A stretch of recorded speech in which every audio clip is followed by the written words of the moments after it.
meninos e meninas! Iremos iniciar agora a nossa aula 20 de Programação Web. Na aula passada, nós iniciamos o nosso estudo através das categorias de valores CSS e vimos os tipos de valores CSS. Na aula de hoje, nós iremos nos aprofundar nesses tipos de valores CSS e agora vamos iniciar a nossa aula pelo valor inicial. A todas as propriedades CSS é atribuído por padrão um valor denominado valor inicial. E o valor inicial de cada uma das propriedades CSS é definido por um mecanismo nativo do agente de usuário que nós temos como exemplo o navegador. Mas, infelizmente, não há uma padronização para o valor inicial das propriedades CSS. Então, cada navegador implementa a funcionalidade à sua maneira. Esse comportamento gera uma inconsistência de renderização em diferentes navegadores. Mas, felizmente, todos os navegadores adotam o mesmo valor para muitas das propriedades CSS. As inconsistências, em sua maioria, estão relacionadas à definição de valores iniciais para margin e padding. E aqui nós temos um exemplo para isso, certo? Então, todas as propriedades CSS admitem a palavra inicial initial, a palavra-chave initial, para forçar a adoção de valor inicial da propriedade, como vocês podem perceber bem aqui, certo? Então, agora nós temos o valor especificado, onde a atribuição do valor segue um mecanismo que obedece em 3 ordens de precedência. Caso a primeira seria, se o efeito cascata resulta em um valor, adota este valor. A segunda, não havendo um valor de cascata e se o valor da propriedade for herdável, adota o valor herdado. Terceira, não ocorrendo as sinopses anteriores, adota o valor inicial da propriedade. Então, o valor resultante da aplicação deste mecanismo é denominado valor especificado. Valor computado. O valor especificado pode ser absoluto ou relativo, que são 2 definições que nós vimos na aula passada, certo? Nós já aprendemos o que é um valor absoluto e relativo. E se o valor especificado for absoluto, então o valor computado é igual a ele. Nenhum cálculo é necessário para se chegar ao valor computado. Então, o valor especificado, seja expresso em medida relativa, é necessário fazer um cálculo para chegar ao valor computado. Então, aqui eu trouxe um exemplo para que vocês possam observar melhor, certo? Porcentagens devem ser tomadas em relação a um valor de referência que é definido por padrão para cada propriedade. Valores relativos para unidades de medida, tais como px, em, x, devem ser tornados absolutos, multiplicando-se por tamanhos de fonte ou pixel apropriados. Valores altos devem ser calculados por fórmulas definidas para cada uma das propriedades e assim por diante. Valor usado. É o valor que é efetivamente usado para renderizar o documento. Então, os valores computados podem ser processados antes mesmo do documento ter sido formatado. Contudo, alguns valores só podem ser computados com o conhecimento do layout do documento. E aqui eu trouxe um exemplo para vocês. No caso, um valor definido em porcentagem para a largura de um box somente poderá ser computado após o conhecimento da largura do box que o contém.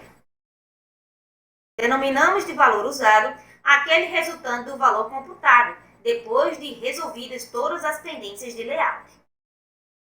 E nós temos o valor atual, que a princípio, o valor usado é aquele adotado para renderizar o documento. Contudo, pode ocorrer o caso em que o agente de usuário não seja capaz de renderizar o valor usado. Então, aqui eu tenho um exemplo para vocês, onde chega-se a um valor usado para a espessura da borda de um elemento igual a 4,2 px, e neste caso, o valor atual deverá ser o resultado de arredondamento do valor usado, pois não há como representar frações de pixel. Vinculando folhas de estilo a documentos.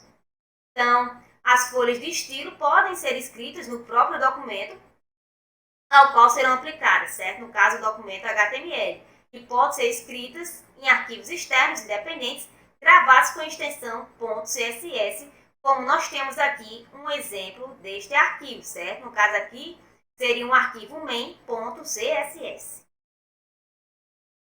E nós temos o estilo inline, que é o método direto e simples de aplicar estilo, certo? Ele é escrito diretamente dentro da tag de abertura do elemento a estilizar, conforme nós podemos observar aqui no exemplo, certo? Então, este método dificulta a manutenção e retira dos maiores poderes da folha de estilo, que é o controle centralizado da apresentação. Então, isso seria uma desvantagem de utilizar esse tipo de estilo. Estilos incorporados. Escreve as regras de estilo dentro das tags Style, como vocês podem ver aqui, né? Como mostrado aqui no exemplo. Certo? Então, qual a vantagem de utilizar um estilo incorporado? A localização, né, que é bem mais fácil na folha de estilo do que o método anterior, como vocês puderam observar no exemplo anterior. Mas ele também tem uma desvantagem, que é colocar a folha de estilos dentro do próprio documento, porque toda vez que eu for alterar a apresentação, será necessário abrir o documento ou centenas de documentos se o site for grande, e fazer a mesma alteração de estilos em todos eles. Então, uma boa escolha para o uso deste método seria para o caso de aplicação de estilos específicos a um documento do site. Então, o elemento Style deve estar contido na seção Head do documento. Estilos externos. É aquele que não foi escrito no documento HTML e é um arquivo de texto contendo as regras de estilo e comentários CSS.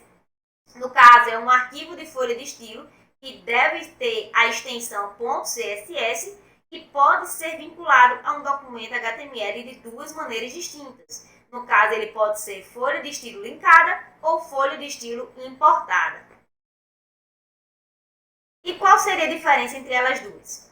A folha de estilo linkada é uma folha de estilo externa a um documento, empregando o elemento link, certo? Este elemento link deve estar contido na seção head do documento e tem a finalidade de associar outros documentos ao documento no qual ele está contido. Então, aqui nós temos um exemplo desta folha de estilo linkada, certo? Onde nós temos o atributo href, bem aqui, e ele aponta para o endereço no qual se encontra o arquivo da folha de estilo. No caso aqui, seria estilos.css, no caso do exemplo. E nós temos as folhas de estilo importadas. No caso, vinculam uma folha de estilo externa a um documento, usando aqui a diretiva @import, dentro do elemento style, certo? E aqui nós temos a sintaxe para esse tipo de vinculação, como vocês podem observar aqui no exemplo. Então, alternativamente, pode-se usar a forma abreviada da sintaxe, como vocês podem observar bem aqui. O que nós aprendemos hoje? Nós aprofundamos sobre o nosso estudo sobre os tipos de valores CSS. No caso, nós vimos o valor inicial, o valor especificado, o valor computado, o valor usado e o valor atual. E vimos como vincular folhas de estilo a documentos. Então, aqui nós temos as referências. Por hoje é só e até a próxima aula.